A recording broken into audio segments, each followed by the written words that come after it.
starts up in the Andes of Peru at about, again, more or less 5,200 meters, and then obviously travels from there, goes a little bit north, and then east all the way to the Atlantic Ocean, and it changes a lot along the way. Obviously, at 5,200 meters, it's not the Amazon jungle or anything like that. You know, it's snow, it's ice, it's sort of pretty bleak, and on top of that as well, there's not really any water to paddle.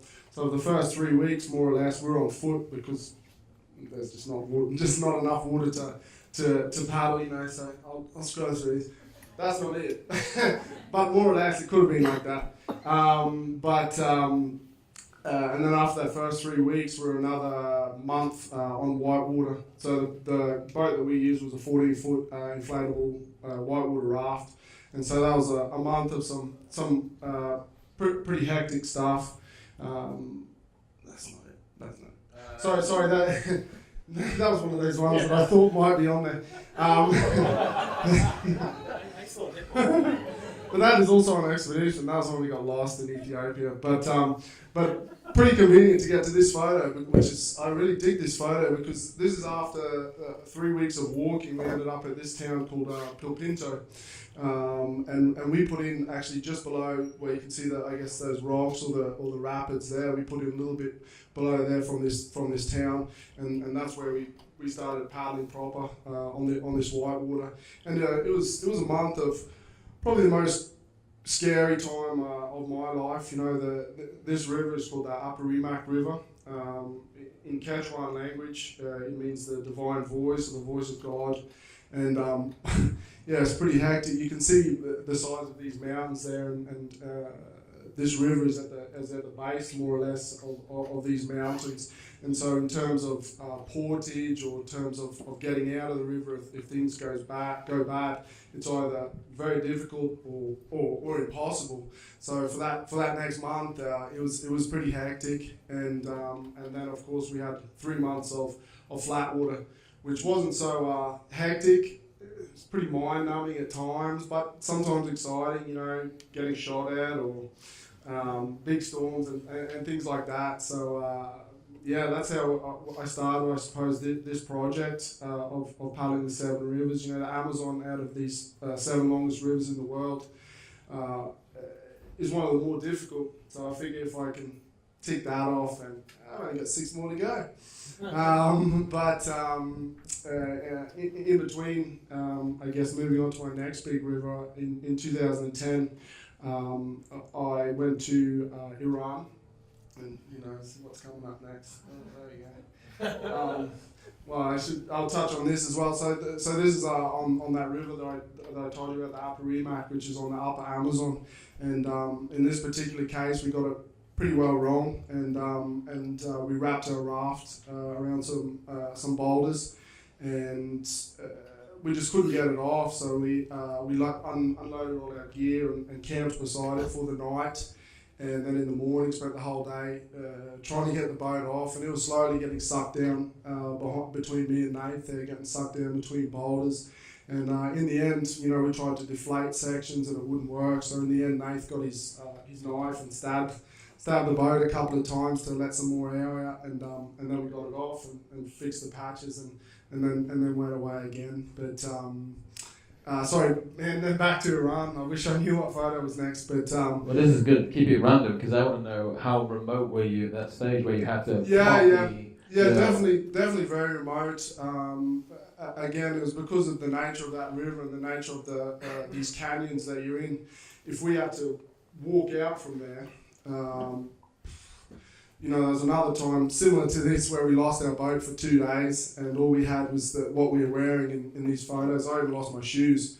So it would have been probably a 3-day walk to a village which had a phone, and phone someone if we could, and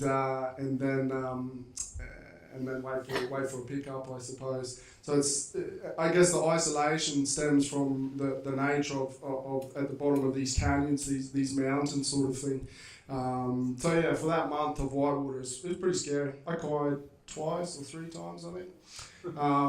So you cried. I cried, yeah. Okay. It was, I think I cried 3 times in one day, and I do have a photo of that. It may not be here, but it was just mostly down to the fact that, you know, myself, you know, I have a background in whitewater guiding, and my 2 mates that were with me also even more experienced than me, and you know, we'd reach these rapids, and the ones that we could scout. You know, it was a gamble whether we'd even get through. You know, you had 90% of the river was like a siphon or a strainer where if you get pulled in, you know, you don't pop out the other side. Nothing pops out the other side ever. And then you've got like a 10% section to one side. All the rivers going that way, and you want to go down here. And if you don't make that, then it's more or less all over. And so when that just kept happening, you know, I remember we went to scout one rapid, and I just looked at it and I just, this is a bit much, you know. And particularly so, you know, back then I was a bit more, I had no children, you know, I was a bit more gung-ho and sort of adrenaline seeking. But then there is a big part of you as well that realises, I suppose, you know, and this is me looking back now, the stupidity in some ways of, you know, I don't want to speak for anyone else, but in doing these things by choice, you know, I put myself in a position where I had a pretty good chance of dying, and I was doing it for fun, I don't know, for adventure or whatever, and then you die. It's sort of, you know, and again, that's me looking back. I think the lessons or the experiences that I went through on the Amazon, and the river is at the bottom of those mountains over there, sort of thing. You know, that taught me to think the way I do. You know, I know Sarah and I, did we speak last week? We spoke at an event last week for Oxfam, and one of the speakers was a refugee from Syria, and you would not believe what he had to go through for 87 days of just ridiculousness, and it was obviously not by choice. Yeah. And so, you know, for Sarah and I and the other speakers there, you know, I think all of us were slightly embarrassed to get up and talk about our unbelievable, adventurous things, and this guy had to do it sort of not by choice. So I don't know. I think the Amazon, I guess, taught me that, and that's changed the motivation for me to go on to all these other rivers. Go on. I don't know. That was big. I was thinking there. Yeah. Whitewater. Yeah. Scouting. I don't think I was crying there. That's my favorite. Well, that's like my go-to shot when I want to show how cool I am and quite tough. But that was pretty tough. That's the sort of the state of the whitewater there. You know, it was very difficult, and you know, everything that we did, we had to really concentrate on what we were doing. But then when we reached the flat water, you know, this Amazon River obviously goes from being a whitewater river like that to 1 kilometre wide, 1 mile, 2 miles wide, you know, up to 30 or 40 miles wide. And you know, one of our mates, he got really ill and he went home, and then it ended up being just the 2 of us. So for the last 3 months, we paddled and rode 24 hours a day. So we did 6 hours on, 6 hours off for, I suppose, 90 days. We could do that because the river was so big, you know, such a huge river, and really all we had to watch out for was cruise ships and oil tankers and you know, passenger vessels and things, because they go so far up this massive river, and we're just a small, you know, well, Sarah knows more than me, but you know, when you're in this like up against these vessels, you know, you're just a tiny piece of insignificance, I suppose. That's our living quarters on the raft there, which at the time seemed really tough and really quite difficult. But when I look back on that, it was pretty comfortable, you know. There was 3. We sort of had 2. There was supposed to be 3, but it never worked. So we had two sort of, not mattresses, but cots, I suppose, and we had a 1-burner gas stove, and we had a cover, and you know, it was all pretty nice. But after, you know, 90 or 100 days, it really is less so, and that's it there. Which is pretty much, when I show people that, you think, well, that's pretty cool, actually. Yeah. So that's obviously someone's inside cooking, sleeping or whatever, and then the person's on the back on the oars there. and just going for it and getting shot at or whatever. And this is a good way to finish up the Amazon anyway. So that's when we finished. So that was 153 days.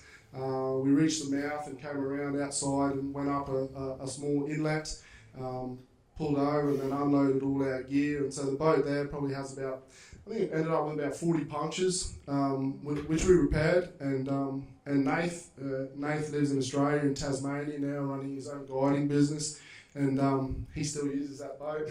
Wow. And that's from 2008 with 40 patches in it. He got a very long way away from you, didn't he, in Tasmania? He just wanted to get away from you. He did, which there's a whole story to that as well. Unfortunately, and I mean, there's a lot of cases of this, I think, particularly with expeditions. But before the Amazon, Nathan and I were very good friends, if not best friends. And now, unfortunately, I guess now living with each other at such close quarters for 3 months under some pretty stressful conditions now, we don't really talk. I haven't talked to Nath probably in 3 years. Wow. Yeah, so that's the biggest sort of, I guess, the worst thing to come out of anything that I've done to do with adventure or expeditions has been that was the end result, which is a real shame. I'm pretty bummed about that. So yeah.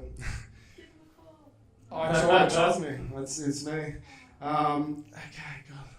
Do you want to cry now or? No, all good. Oh, And so should I just keep going? What about? Yeah, just Okay. wrap it on because we'll go on to Elite next. Just tell me when. So after the Amazon, when I do one of these big trips, I wasn't that keen to get back on these big rivers, and I've always had an interest, I suppose, in the Middle East, and I remember on the Amazon I printed out a map of the Middle East, and I tried to look for somewhere that I'd like to go to. I think my first choice was Iraq, and in 2008 in Iraq was still pretty sketchy. Obviously it wasn't the safest place to go to, and so I sort of put that to the side. A little bit later on, then I looked at Afghanistan. And obviously there's parts of Afghanistan which at the time were pretty safe or not too bad. There's an area called the Wakhan Corridor, which I know a lot of guys go there for mountaineering and climbing and things. So I did think about that. Then I thought about northern Pakistan, which I have some friends who've climbed there, and they really love that part of the world. But unfortunately, as a result of the conflict that was going on in Afghanistan, the coalition forced a lot of these insurgents into northern Pakistan. So then all of a sudden, northern Pakistan wasn't a very safe place to go to. And then, if you look at a map of the Middle East, in between Iraq, Afghanistan, and Pakistan is Iran. And you think Iran, obviously, since 1979, when the Islamic Revolution occurred, the relationship with the West has been pretty dismal. It has not been positive at all. But then, if you start reading up on it and learning about the country, certainly domestically it's very safe. There's no war, there's no conflict. All the research I've done is that it's obviously very welcoming for strangers and things like that. So I started to look more close, and I thought, well, maybe I can walk across Iran from north to south, so from the Caspian Sea in the north to the Persian Gulf. And so I did. So in 2010 I went there and walked. It was more or less 1,200 miles, and I walked that in just a little bit over 60 days, just with my backpack, just by myself. And that was one of the most memorable experiences for me, because Iran, as a country geographically, was just so beautiful, and it's not the, I guess, first choice when people think about going somewhere for an adventure holiday or to do a big journey. Iran doesn't really spring to mind, I suppose, but in the north they have, on the Caspian Sea, it's sort of temperate forest. It's almost like rainforest, which is pretty weird, because then 60 kilometers inland from there is the Elborz Mountains, which are massive snow-covered mountains. And then there's the Central Plateau, which is in some areas, which is a desert. And then heading south, you have the Zagros Mountains, which is even larger mountain range than they have in the north.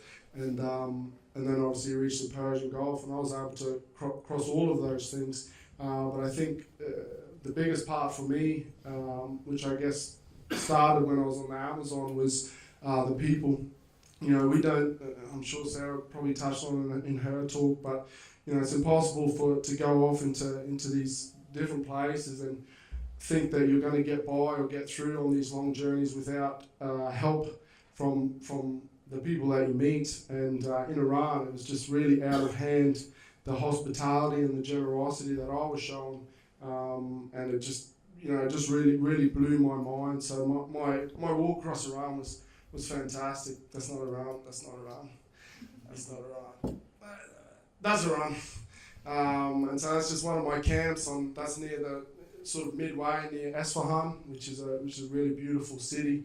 And I camped sort of in it was a bit of a quarry, I suppose. There's a couple of houses, but no villages or towns around. And you know, there were sunsets like this nearly every night. And I was basically headed over towards those mountains, over towards the right hand side there. So did you have a clear route of what you were doing? And you obviously didn't plan that camp, but you know exactly. I sort of had a bit of a rough idea, because I wanted to cut down the middle. You know, ideally what I wanted to go to was go from the furthest northern point to the furthest southern point, which is a diagonal route across the country, which would probably be about 2,000 miles. But when I spoke to my friends in Iran, they said, well, it's just mountains. You won't hardly meet anyone, you know, which is a bit boring. So they said, go straight down the middle, and that's, you know, you go through from the coast through Tehran, through Qom, which is a really highly religious city, through Esfahan, and then down to the Persian Gulf. And when I reached a small town in this mountain range, I actually did change my route that I had sort of put on my website, and I was really lucky in Iran that I hooked up with the Alpine Club of Iran, who was my host there, and it just happened by chance that they had contacts with the Ministry of Cultural Affairs or something like this. So I ended up with two letters in Farsi, in Persian, one from the Alpine Club of Iran and one from the Ministry of Cultural Heritage, which has the Iranian government seal or logo at the top of this letter. So whenever I did have to show or prove what I'm doing there to anyone, I just pulled out this. And you know, if you're a policeman stationed in these mountains and I hand over a letter which has the government seal on it, then it really smoothed the path for me. But when I reached the small city of Yasuj, I had to renew my visa, and these guys from the ministry come and collected me. They took me to the police station. It was all happy days. And then when I came back the next day to collect it, two guys walked in to the police chief's office, and they were wearing just suits. And the guy that I was with said, "Oh, Mark, these guys are from the local newspaper." And I was like, "Yeah, whatever, okay, yeah." And then the older guy went and sat behind the police chief's desk, and I thought, that's a little bit weird. I don't know if the police chief would let the local newspaper editor do that. And then the young guy started opening up with a lot of questions in English about what I'm doing there, and you know, general questions. And then he said, "Why did you change your the route that you said?" And I thought, "Wow, that's pretty weird." And then he said, "Are you married?" And I said, "I'm not married." And he said, "Do you have a girlfriend?" I said, "Yeah, I have a girlfriend." And then he started saying, you know, "What's her job?" I said, "She works in an office." "What does she do?" "She works on a computer." And it just got more and more sort of in-depth questions, I suppose. And it was tough, because actually my partner and Josie and Modi's mum, she works for the British Foreign Office. She's a diplomat. Whether or not they knew that, I never really knew, but I never wanted to sort of just open up and say, "Yeah, she works for the British government," you know. So, and I was really bummed about that, because eventually they said, "Whatever, give them my visa." And then the most unfortunate thing about that is, for the next week, I stayed up in the mountains and walked at a much higher altitude and didn't go down to the villages, because I was so annoyed that these guys sort of tried to, I don't know, just tried to upset me in a way, whereas every single other person had been so genuine and so friendly and so super nice, you know. So Iran was just fantastic. That's probably just after I cried there on the Amazon. Sorry, I'll move mine along so everyone else can talk. I really probably don't have many photos of it. So then in 2012, I thought, yeah, let's do this Seven Rivers thing. That's sort of a project that I can carry on for many years. And so I looked in, obviously they have the 7 summits, the highest mountain on each continent. And, I'm not really a mountaineer or a climber, but I do paddle. And so I looked into the longest river on each continent. Because I'd done South America, obviously, then I could move on to the other 6. So in 2012, I headed to the US, which is obviously, US, and to paddle the longest river in North America. The longest river in North America is the Missouri-Mississippi River system. So if you have just the Mississippi by itself, it runs from the north of the US and then empties into the Gulf of Mexico. And then you have the Missouri River, which starts in Montana, heads to across the country and then joins up with the Mississippi in St. Louis and then to the Gulf of Mexico. Now, the way I define rivers, fairly loose, I think it's correct, is if you throw a tennis ball or whatever, a beach ball or whatever, in at the source of a river, now wherever that ball ends up in the ocean, then that's the river, And it's just by virtue of exploration or European settlement in countries, particularly the US, that these rivers, so in the US it was westward expansion. So they started on the east coast and headed west. So first they came to the Mississippi and then they sent parties up to find the start of this river. They said, okay, we're going to call this the Mississippi. They didn't even know about the Missouri, but then when they headed westward, then they found out about the Missouri River. So each of those rivers measured by themselves is around 2,300 miles. But if you measure the Missouri from Montana all the way to the Gulf of Mexico, it's 3,700 miles. 3,800. So I went there and paddled that. And that took me 117 days. I paddled a very similar, this is not even in the US, it's in Russia, but I paddled the exact same kayak, except it was yellow. And for me it was interesting because I'd never been to the US before.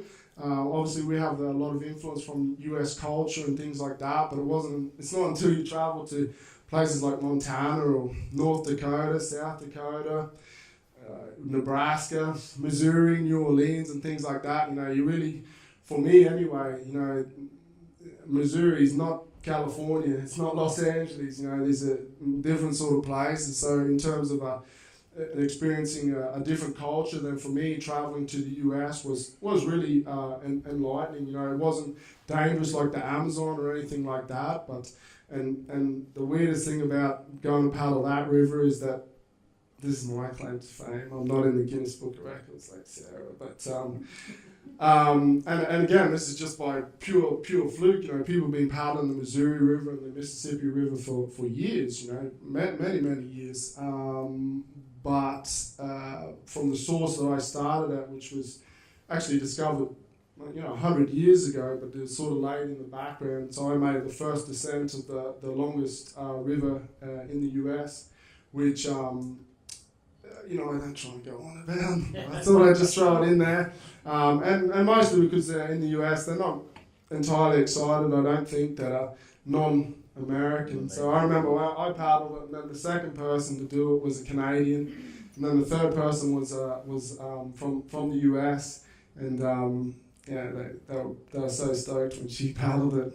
She was third. So that was in 2012, and then moving on real quick. This is my second last. I went to Russia and I paddled the Volga there, which is the longest river in Europe, which is 2,300 miles. And probably it's really hard to judge. I'm sure you sort of change in terms of your favourite journeys or trips. The Volga was probably my favourite. Again, I didn't get shot at. There was no white water. It was really big. You can see how big that river gets there. She's pretty wide, and there was a lot of storms and things like that. But honestly, from when I began to the day I finished, it only took me 71 days to paddle this 2,300 miles. Every single day, I probably laugh like a crazy person to myself in the generosity and the welcome that I got from the Russian people. And again, this is 2014, so it's just after the conflict in Ukraine and particularly Crimea happened. So again, the relationship between the West and Russia was pretty low. But it was just crazy, whether I'm getting invited in for food, or they're putting me up in their dacha, their summer house, and, having saunas and just partying with young people. I'm just like this old guy partying with young people. That was pretty hard, because when you have to get up at 5 o'clock the next morning to paddle for 12 hours, it's sort of a little bit difficult. But honestly, Russia or paddling the Volga was probably my most memorable in terms of my interaction with the people, for sure. And you're getting a view from these countries just from the river, on the river side, aren't you? Yeah, exactly. Yeah, for sure. So yeah, and I mean, I guess the good thing about rivers is that it does take you right across a country or right across a region, but in some ways you are sort of you're hemmed in a little bit by the river. So, this day here, I remember I had 12 hours of glass like this, for 12 hours, which is pretty nice because it's not a headwind, but it's 12 hours of sort of dragging your kayak through that, and you can see the sides of the river there. It's you can't see anything unless there's a fisherman or unless someone on the beach there. So sometimes it is a little bit isolated. Wow. Let me quickly, sorry guys, that's when I finished the Volga. That's at the Caspian Sea. One cool fact about when I did the Volga, which I think is pretty cool, and so I paddled the Volga, which starts up north of Moscow, travels all the way down through western Russia, and then empties into the Caspian Sea. And what made that really cool for me was looking at my camera, obviously that's a selfie, if I could look many hundreds of miles, I would be able to see the southern shore of the Caspian Sea, which is where I touched the water and then walked across Iran to end up in the Persian Gulf. So one day, I don't know how I'm going to do it, I would dig to link up the mouth of the Caspian with the southern shore of Iran there, just to sort of make a sort of whole big untouched line. Okay, I'm going to finish on this, guys. Let someone else talk. But so this year, so I've done 3 out of the 7. I was pretty stoked. I had a pretty short window to do one more river early this year, and I thought I'd head home to Australia and paddle our longest river. It's 2,300 miles, same length as the Volga. But as you probably know, we're not real big on rivers. It's pretty dry country. So the river that I paddled, the Murray-Darling, it was tough. It was a really hot summer. It was probably, I don't know, I'm going to say an average 40 degrees. It probably didn't average, but it really did feel it was 40 degrees pretty much every day, and, up to 46, 47 degrees, which is really tough. And this time I used my stand-up paddleboard, as you can see there. I was just portaging a weir there. And it was ridiculous. You would have seen that photo waves back where it showed the water, it's maybe 2 meters across and it's about this deep, and that pretty much summed up that river. This river system really only is paddleable if you've had a significant sort of rain event, and that's the only way that it runs. And if you try to paddle it in December, January, February, then that's the biggest chance you've got of doing it. Unfortunately, it didn't really pan out for me. After 50 days, I paddled only 1,000 miles. It was really hard, and I started to get a bit sick, and I thought it was just heat exhaustion. And it was actually the first ever trip where I took a spot, a personal locator beacon, and just for my mum's sake, really. And I remember sitting by my tent, and I was in a rough that night. I had a really rough night, really cramping up, and I'd go out and to go to the bathroom, and I didn't even make it back to my tent. I sort of collapsed half in, half out, and I sort of thought, this is not real good. But I don't think anyone really wants to press the SOS button on your personal locator beacon. And Sarah obviously knows that obviously you don't want to, but that does reach a point where there's one thing being tough and there's one thing being stupid. What's so tough or skillful about being bad? So I think if you don't end up pressing that button and then you die, well, that's pretty embarrassing. But the good thing about on a spot locator thing, you've got one step down, which is it sends an email that says I made it say non-life threatening, knee pickup. So I chose that one, which went to my mum. I don't know how she's going to come pick me up. I was sort of in the middle of outback New South Wales, a long way from anywhere, no roads or anything. But also went to my brother. So at about 5 o'clock one morning, I pressed it, waited 20 minutes, pressed it again, waited 20 minutes, pressed it again. And clearly I didn't read the instructions because I thought they just get like 3 emails. And it turns out that when you press that button, it sort of sends an email every minute or every few minutes or something. So with me pressing it 3 times in an hour, they ended up with 40-something emails. So they thought, yeah, probably something's a bit wrong. So in the end, I did sort of get pulled off the river. I went to hospital and they said heat exhaustion. And then that night I was really bad and I ended up in emergency. I was in emergency for 2 days and I was in hospital for a week. They did a lot of tests and, took fluid from my spine and all sorts of stuff. And it probably, they never even really defined what it was, but probably it was leptospirosis meningitis, which I like the sound of. Here you call it Weil's disease. Yeah. Which is... It's a bit old, isn't it? Yeah. It can be pretty serious if you leave it, but so I had some antibiotics. I sort of come good, and I thought I could wait 10 days or 2 weeks and maybe get back out onto the river. But at that time, I was in a pretty bad way still, and I had a fairly limited time to finish the rest of that river because in a month from when I got out of hospital, my partner was due to give birth to our 4th child. And it probably would have taken me another 2 months to finish the river. So I sort of had to weigh up whether I should try and push on with this river and maybe have to pull off again, or if I should come home for the birth of my child. And so I came home. So that's why it ends up being 3.5 basically. But I think I'll head out next year and have another crack at that river, again on a stand-up paddleboard. So that's where I'm at, guys. Sorry for speaking so long. Wow.